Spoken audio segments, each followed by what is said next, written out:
Hi everyone. आप सभी की डिमांड थी, बहुत सारे लोगों ने डिमांड किया था कि समाज शास्त्र यानी सोशियोलॉजी कैसा विषय है।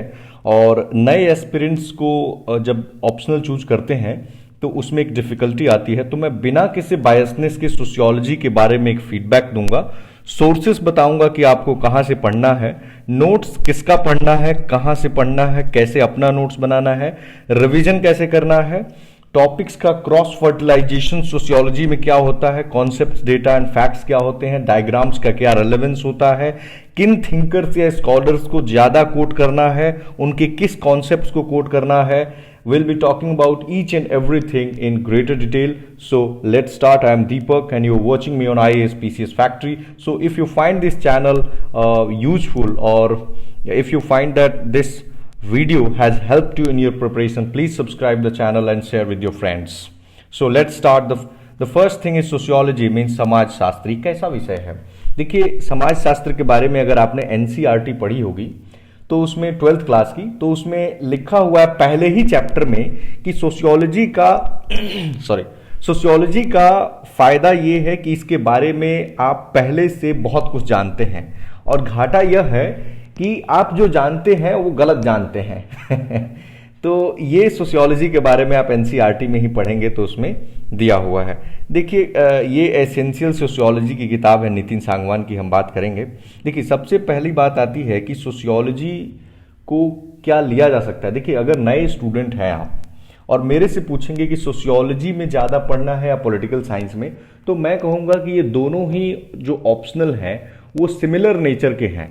लेकिन सोशियोलॉजी का मुझे लगता है सिलेबस थोड़ा सा छोटा है पॉलिटिकल साइंस से। कारण यह है कि अगर आप यूपीएससी का भी सिलेबस देखेंगे तो उसमें वेस्टर्न थिंकर्स सिर्फ 6 पढ़ने हैं और इंडियन 3 पढ़ने हैं, यानी टोटल 9 पढ़ना है। लेकिन पॉलिटिकल साइंस में पेपर 1 में ही केवल 20 थिंकर्स पढ़ने हैं, और बीपीएससी में तो पॉलिटिकल साइंस में और भी ज़्यादा थिंकर्स हैं। बट वो आपके लिए स्ट्रेंथ भी हो सकता है ज़्यादा थिंकर, अगर आप ज़्यादा पढ़ाई करेंगे तो, और वीकनेस भी हो सकता है। ठीक है, तो मुझे लगता है ये सब्जेक्ट ऐसा है ना कि आप ये नहीं कह सकते हैं कि हम इस विषय से परिचित नहीं हैं। जाति, धर्म, महिला, गांव और शहर का विकास, अगर ये 5 टॉपिक को केवल देख लिया जाए तो पूरी सोशियोलॉजी का 70% ऑफ द सिलेबस खत्म हो जाएगा। Caste, religion, women, rural and urban, क्योंकि इससे बियॉन्ड कुछ है ही नहीं सोशियोलॉजी में। ठीक है, एक फैमिली जोड़ लीजिए, फैमिली एंड किनशिप। ठीक है, तो चलिए हम लोग देखते हैं कि पहले सोर्स आपको पढ़ना क्या है। देखिए, सबसे पहले if you are new student और ओल्ड स्टूडेंट, आपको 11th क्लास की 2 किताबें पढ़नी है और 12th क्लास की 2 किताबें पढ़नी है।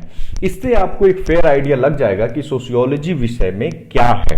ठीक है, उसके बाद एक किताब आई है, ये आईएएस है, नितिन सांगवान जी, तो इनकी आप किताब को पढ़ सकते हैं। यहाँ पे है एसेंशियल सोशियोलॉजी, इस बुक का नाम है, और Seema and Nitin Sangwan, Lexis Nexis publication का है। एक ही किताब है, करीब 500 पन्ने हैं दोनों साइड मिला करके, और इसमें पूरी यूपीएससी की सिलेबस को दी हुई है। तो अगर आप बीपीएससी के एस्पिरेंट हैं या यूपी पीसीएस या कहीं और भी पीसीएस दे रहे हैं तो आप इस किताब को जरूर खरीद लें, ये मेरा सजेशन है। ठीक है, क्योंकि बहुत ही शॉर्ट फॉर्म में दिया हुआ है। लेकिन एक इस किताब का घाटा है, घाटा यह है कि अगर आपने कुछ नहीं पढ़ रखा और इसका जो पेपर 1 अगर आप पढ़ने बैठेंगे ना तो आपको बहुत कुछ समझ ही नहीं आएगा। तो इसीलिए मैंने कहा कि आप एनसीईआरटी पहले जरूर पढ़ लें। उसके बाद ये किताब जो है ना, सोशियोलॉजी की सबसे फेमस किताब है, हार्लम्बस एंड हॉलबॉर्न। ये ब्लू बुक है, ये थोड़ी महंगी किताब आती है और करीब 1000 रुपए की किताब होगी, 900-1000 रुपए की। ये बहुत महंगी किताब है और ये किताब मुझे लगता है 200-300 की मिल जाएगी, 300 के आसपास। ये जो है ना हार्लम्बस, ये बहुत ही आसान भाषा में लिखी गई है, लेकिन ये दोनों किताबों का दिक्कत ये है ना कि ये अंग्रेजी में है।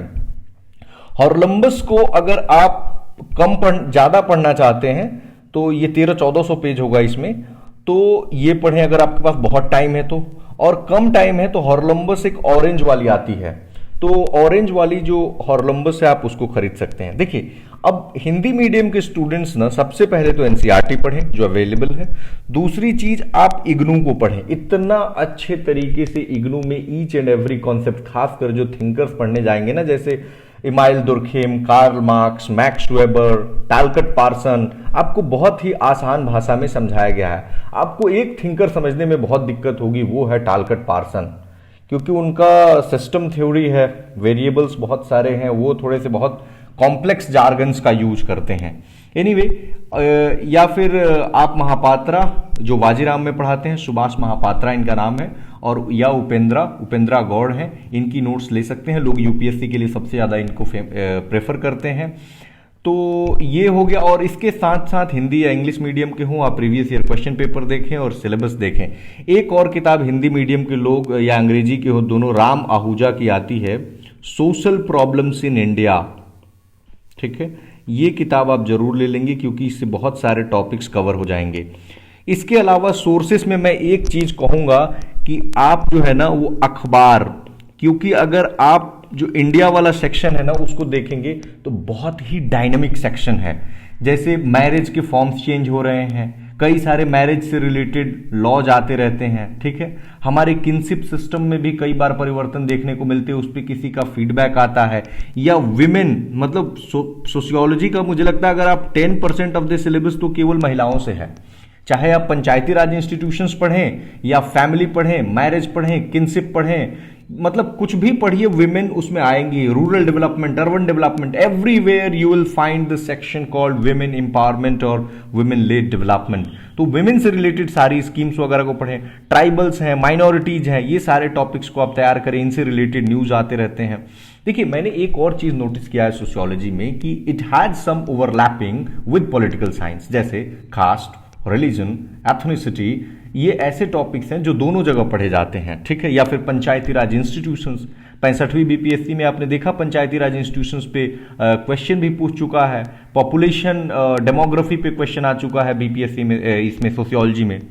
देखिए, नोट्स मैंने कोचिंग का बता दिया कि महापात्रा या उपेंद्रा का पढ़ सकते हैं या विकास रंजन का भी ले सकते हैं। इसके अलावा आप अपना नोट्स बनाइए, सेल्फ मेड अपना नोट्स तैयार कीजिए। और खासकर मैं कहूंगा साइनॉप्सिस। साइनॉप्सिस का मतलब होता है छोटा छोटा नोट्स। आप केवल कीवर्ड्स को नोट कर लेते हैं। ठीक है, कि मान लीजिए कि आप पढ़ रहे हैं इमाइल दुर्खिम, तो इमाइल दुर्खिम का आप क्या पढ़ते हैं, सोशल फैक्ट्स। तो सोशल फैक्ट्स के बारे में 3-4 बातें लिख ली। फिर मान लीजिए इनका पढ़ते हैं आप सुइसाइड।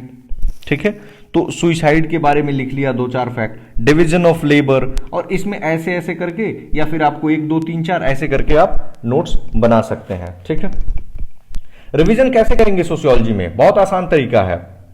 सबसे पहले तो पढ़िए, नोट्स बनाइए, उसको याद कीजिए, उसके बाद ब्रेनस्टॉर्म कीजिए, क्वेश्चन लीजिए और सोचते रहिए, क्वेश्चन लीजिए, सोचते रहिए। आंख बंद कीजिए, पूरे चैप्टर खत्म होने के बाद 5 मिनट तक पूरा रिकॉल करना है। एक और काम करना है, दोस्त को पकड़िए और उनके साथ डिस्कस कीजिए। इतना करेंगे तो मुझे लगता है रिवीजन, इससे बियॉन्ड इफेक्टिव तरीका आपको नहीं मिलेगा। सोशियोलॉजी में क्रॉस फर्टिलाइजेशन, ये सारे ही ऑप्शनल सब्जेक्ट में रिलेवेंट है कि जब तक आप टॉपिक्स का क्रॉस फर्टिलाइजेशन नहीं करेंगे, you will not get the real essence of the topic. जैसे मान लीजिए कि आप दुर्खिम डिस्कस कर रहे हैं, तो दुर्खिम ने पूरा प्रयास किया था कि sociology is like a natural science इन्होंने इस्टेब्लिश करने की कोशिश की थी, और इन्होंने सोशल फैक्ट का कॉन्सेप्ट दिया था। इवन इनका जो सुइसाइड का कॉन्सेप्ट है, इन्होंने बुक लिखा था ले सुइसाइड, तो उसमें उन्होंने काफी अच्छे से सुइसाइड को बताया हुआ है कि किन की प्रोबेबिलिटी है ज्यादा सुइसाइड करने की। इन्होंने कई जगह से जाकर के डेटा कलेक्ट किया। उसके बाद इन्होंने देखा कि जो सिंगल लोग रहते हैं ना, मैरिड लोगों की अपेक्षा उनकी सुइसाइड करने की चांसेस ज्यादा है। या फिर जो लोग प्रोटेस्टेंट रिलीजन के हैं, उनकी सुइसाइड करने की चांसेस ज्यादा। क्यों? क्योंकि वो कम्युनिटी में नहीं रहते हैं। कैथोलिक्स लोग कम्युनिटी में रहते हैं, प्रोटेस्टेंट बहुत ज्यादा इंडिविजुअलिस्टिक ओरिएंटेशन होता है उनका। तो मेरा कहना है कि जब इनको वेबर से आप तुलना कीजिए, वेबर जो है वो सीधे सीधे बोलेंगे कि नहीं भाई, ऐसा नहीं है कि सोशियोलॉजी एक साइंस के रूप में है। ये उनकी बातों को पूरी तरह से मैक्स वेबर काट देंगे और ये सोशल एक्शन की अपनी थ्योरी देते हैं, आइडियल टाइप्स बताते हैं, authority, bureaucracy, Protestant ethics and the spirit of capitalism, ये सारी बात करते हैं। और इसमें न केवल ये दुर्खिम को क्रिटिसाइज करते हैं, बल्कि यहां आप देख सकते हैं कार्ल मार्क्स को भी क्रिटिसाइज करते हैं। कि कार्ल मार्क्स ने क्या किया था, इकोनॉमिक रिडक्शनिज्म एक तरह से कर दिया था कि सब चीजें इकोनॉमिक से डिसाइड कर रही हैं। ठीक है, तो कास्ट को आप रिलीजन से जोड़िए। जैसे क्वेश्चन आ सकता है कि भारतीय राजनीति में कास्ट और रिलीजन बहुत ही डोमिनेंट फैक्टर रही हैं, बहुत पूछा जा सकता है, क्योंकि कास्ट एंड पॉलिटिक्स आपके सिलेबस में है। और या इस तरह पूछा जा सकता है कि भारतीय राजनीति में कास्ट एंड पॉलिटिक्स डोमिनेंट रही है बट रिलीजन ने कास्ट को ओवरटेक कर दिया है, तो इस पे भी क्वेश्चन बन सकता है। पंचायती राज सिस्टम आप लिख रहे हैं तो कास्ट को लिखना ना भूलें। रीजन ये है कि इसमें अंबेडकर जी को भी कोट करें, क्योंकि उन्होंने कहा था कि अगर हम पंचायत के वो पूरी तरह शुरू में खिलाफ थे, क्योंकि उनको मानना था कि ये डेन ऑफ इग्नोरेंस है, लोकलिज्म है, कम्युनलिज्म का गढ़ है। यहाँ पे जो हायर कास्ट है यानी कि जो डोमिनेंट कास्ट होगा वो पावर को पूरी तरह से ले लेगा। लेकिन बाद में 73rd अमेंडमेंट लाया गया तो आप देख सकते हैं कास्ट बेस्ड रिजर्वेशन भी दिया गया है, सोशल एंड एजुकेशनल बैकवर्डनेस के आधार पे भी हमारे यहाँ रिजर्वेशंस हैं। तो सारी चीज़ों से आप लिंक करें। देखिए इसके अलावा आज जितनी क्राइम हो रही हैं हमारी सोसाइटी में, तो R.K. Merton, Robert king Merton, इनकी कॉन्सेप्ट्स को लगाएं कि कैसे इन्होंने क्राइम एंड डिवियंस पे क्या कहा है। जो आज की सुसाइड है, जैसे फार्मर्स सुसाइड हो रही है महाराष्ट्र में अगर, या फिर पंजाब में भी फार्मर सुसाइड होने लगी है, तो वहां पे दरखिम का कॉन्सेप्ट कहां तक रेलेवेंट है आप इसको बताइए। और अगर मीडिया का आज कॉर्पोरेटाइजेशन आप देख रहे हैं तो इसमें मार्क्स को लगाइए, क्योंकि मीडिया का जो भी कॉर्पोरेट हाउसेस हैं उन्होंने खरीद लिया है, या एक तरह से कह सकते हैं वही चला रहे हैं, और वो अपना एक नैरेटिव सेट कर देते हैं, प्रोपेगेंडा सेट कर देते हैं। तो मार्क्स तो पूरी तरह रेलेवेंट दिखते हैं मुझे कि हाँ, मार्क्स ने तो यही कहा था कि इकोनॉमिक स्ट्रक्चर या base structure decides the super structure, यानी super structure is merely the reflection of the base structure. ठीक है। नेक्स्ट है कि कॉन्सेप्ट्स, जैसे कि मान लीजिए कि एम एन श्रीनिवास, तो उनका संस्कृताइजेशन, वेस्टर्नाइजेशन, डोमिनेंट कास्ट, ये सब कॉन्सेप्ट को बिल्कुल समझ लीजिए कि संस्कृताइजेशन क्या है, इसका इंपैक्ट क्या है। क्या आज भी संस्कृताइजेशन हो रहा है, या श्रीनिवास जी ने जब इंडिपेंडेंस के टाइम पे अपनी स्टडी करी थी उस समय संस्कृताइजेशन था। फिर इनकी संस्कृताइजेशन के कॉन्सेप्ट्स को क्रिटिसाइज कीजिए। ठीक है। डेटा याद रखिए, खासकर पॉपुलेशन डायनेमिक्स सोशियोलॉजी का बहुत इंपॉर्टेंट टॉपिक है, उसको याद रखें। फैक्ट्स रिलेटेड ही है डेटा से। फैक्ट्स क्या होते हैं? जो वेरीफाई किए जा सकते हैं। ठीक है। तो जैसे कि वोटिंग बिहेवियर, इसको वेरीफाई किया जा सकता है कि किस तरह से लोग वोट दे रहे हैं। पावर, पॉलिटिकल साइंस भी आप पढ़े होंगे तो उसमें बिहेवियरलिज्म एक मूवमेंट आया था, तो उसमें भी यही था कि साइंस पे बहुत ज़्यादा फोकस करना था। ठीक है। तो कॉन्सेप्ट्स, डेटा और फैक्ट्स पे ज़्यादा फोकस करना है। सोशियोलॉजी में आप डायग्राम्स जैसे कि पाई चार्ट्स वगैरह बनाइए, जैसे कि ये मैंने मर्टन का बनाया हुआ, R.K. मर्टन का, कि वो बोलते हैं ना कि कैसे क्राइम एंड डिवियंस होता है, तो वो रिस्पॉन्स बताते हैं, फिर institutional means and cultural goals. ठीक है। तो यहाँ पे आप सबको लिखते जाइएगा। ठीक है। और ये पॉपुलेशन का मैंने बना दिया कि मान लीजिए आपको दिखाना है कि इंडिया का पॉपुलेशन वर्ल्ड के पॉपुलेशन से, तो इस तरह से करके 16.6% दिखा दिया और आपको एक वेटेज मिल जाएगा। टीचर को सीधा सीधा दिखता है। कई सारे डायग्राम्स बना सकते हैं।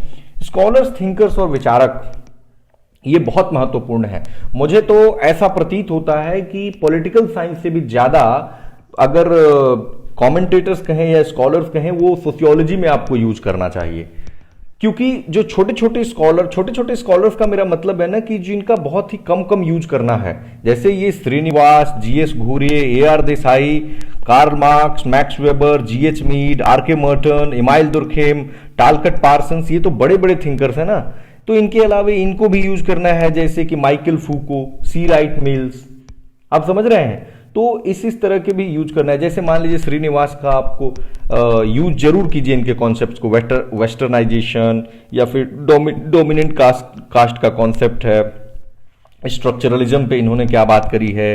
GS घूरिये एक इंडोलॉजिस्ट हैं, तो इनकी ये फादर कहे जाते हैं इंडियन सोशियोलॉजी के, तो इनको भी जरूर आप लाइए कि इनके कास्ट पे क्या विचार थे। फिर कास्ट पे श्रीनिवास जी ने कैसे विचार को लकी। AR देसाई एक मार्क्सिस्ट रहे हैं, तो इन्होंने अपनी पूरी मार्क्सिस्ट पॉइंट ऑफ व्यू से पूरा नेशनलिज्म को, social background of the Indian nationalism, इन्होंने एक बुक लिखी थी और उसके पर्सपेक्टिव से इन्होंने बताई है।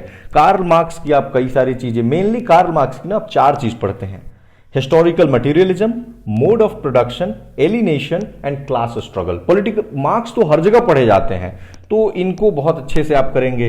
वेबर का मुझे लगता है सोशियोलॉजी में बहुत ज्यादा कंट्रीब्यूशन है, तो वेबर के मैंने टॉपिक्स बताई दिए हैं, जैसे कि सोशल एक्शन, आइडियल टाइप्स या Protestant ethic and spirit of capitalism, ये सब। ठीक है। GH Mead self and identity पे बात करते हैं, बहुत प्रोमिनेंट नहीं है, लेकिन इनको भी आप यूज करेंगे अपने आंसर्स में। R.K. मर्टन का मेनली ये फंक्शंस पे बात करते हैं कि लेटेंट फंक्शन क्या होता है, मैनिफेस्ट फंक्शन क्या होता है, क्राइम पे बात करते हैं जिसमें कन्फर्मिटी एंड डिविएंस है, रेफरेंस ग्रुप्स की बात करते हैं, और एंटिसिपेटरी सोशलाइजेशन वगैरह बहुत सारी चीजें। इमाइल दुर्खिम तो बहुत इंपॉर्टेंट थिंकर हैं, और दुर्खिम को आप हर जगह कोट कीजिए, मैंने बताया है कि सुसाइड वगैरह पे। और टालकट पार्सन सबसे ही डिफिकल्ट थिंकर हैं। इन्होंने बात की है social system and pattern variables की, और ये समझना इतना आसान नहीं है। आपको कई जगह से यूट्यूब पे वीडियो है, एक स्लीपी क्लासेस है, आप लोग एक और चीज कीजिए, स्लीपी क्लासेस की आप लोग वीडियो जरूर देखिए, वहां पे उन्होंने बहुत ही अच्छे से समझाया हुआ है, स्लीपी क्लासेस। ठीक है। इसके अलावा जैसे माइकल फूको हैं, फूको का क्या है, पावर का कॉन्सेप्ट उन्होंने दिया है। तो इनके अनुसार कहते हैं कि नॉलेज इज पावर, और ये पोस्ट मॉडर्निस्ट थिंकर हैं। जैसे हमारे ब्लड में कैपिलरीज हैं, मतलब हमारे शरीर में कैपिलरीज जिस तरह से हैं उसी तरह से पावर फैला हुआ है। ये non conventional view of power देते हैं। ये सब आपको लिखना होगा, history of sexuality, madness and civilisation की किताबों का नाम लिखना होगा आपको। सी राइट मिल्स, ये भी पावर की, ये पावर इलीट की बात करते हैं। तो रिपोर्ट्स जैसे कि सचर कमेटी की रिपोर्ट, बीपीएससी इस पे क्वेश्चन भी पूछ चुका है। तो माइनॉरिटी क्वेश्चन हुआ, ट्राइबल है, इन क्वेश्चंस पे आप बहुत ज्यादा फोकस करेंगे। Rest if you feel anything left, please comment in the comment section. Thank you very much.